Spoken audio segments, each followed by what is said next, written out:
Well, I just thought I'd give a small update about life in Ukraine, and it's been a very interesting time for this missions trip.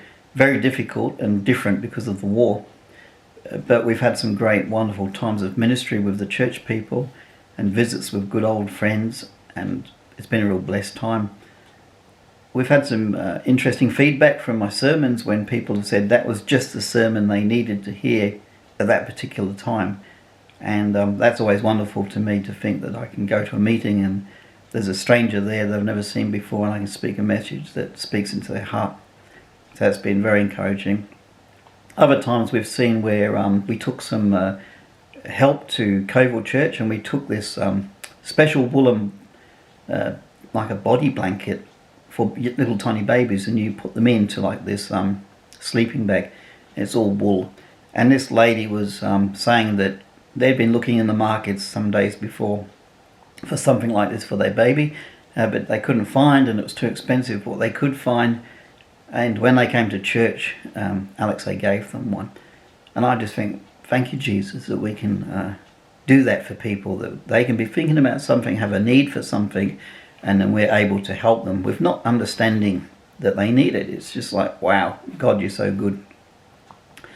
Other challenges, we've had the electricity go off for most of the day. It comes on for 2 hours in the afternoon, 4 till 6, and then it normally goes off till about... I was telling Alexay this story.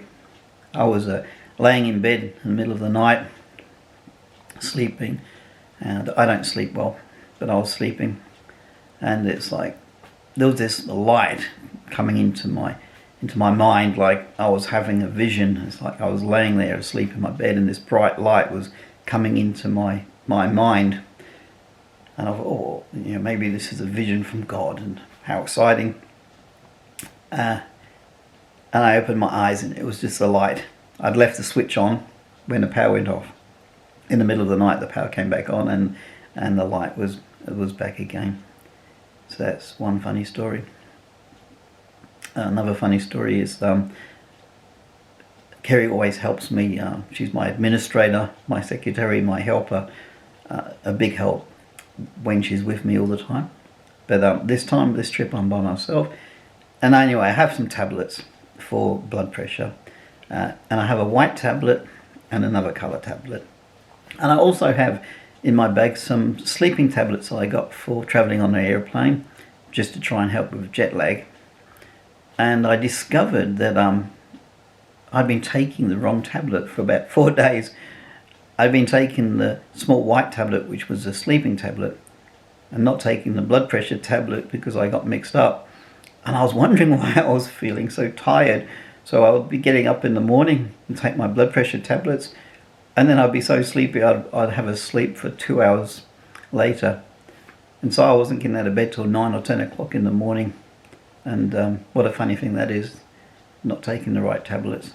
Anyway, Kerry doesn't know, and she will find out on this video, but yeah, there's also sorts of many situations.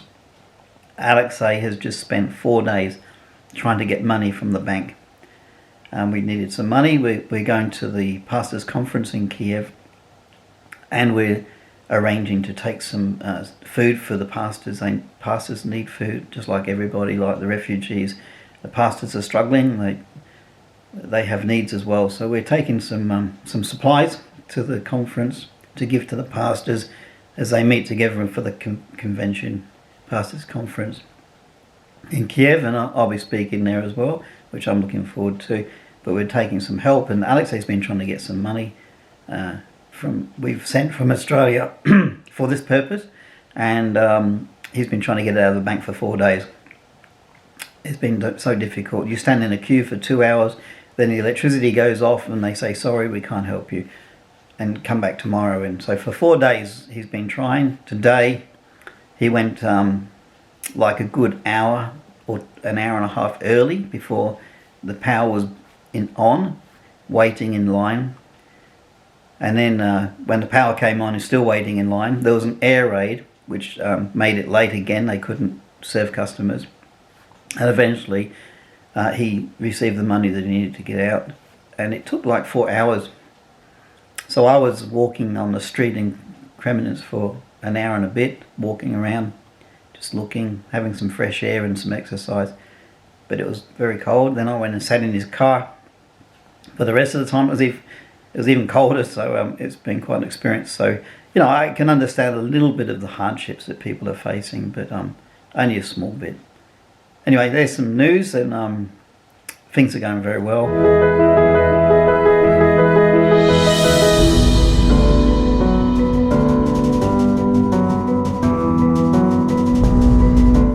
Next week I'll be very busy as we go to Kiev. Then after Kiev, it will really be come back from Kiev back to Kremenets, and then the next short while I'll be on a bus to go to Poland, and then ministry in Poland, and then I'll be flying out on the Tuesday. And it's not so long away now, and I'm looking forward to coming home. But I've had a wonderful time here. Bye. See you later. God bless you all.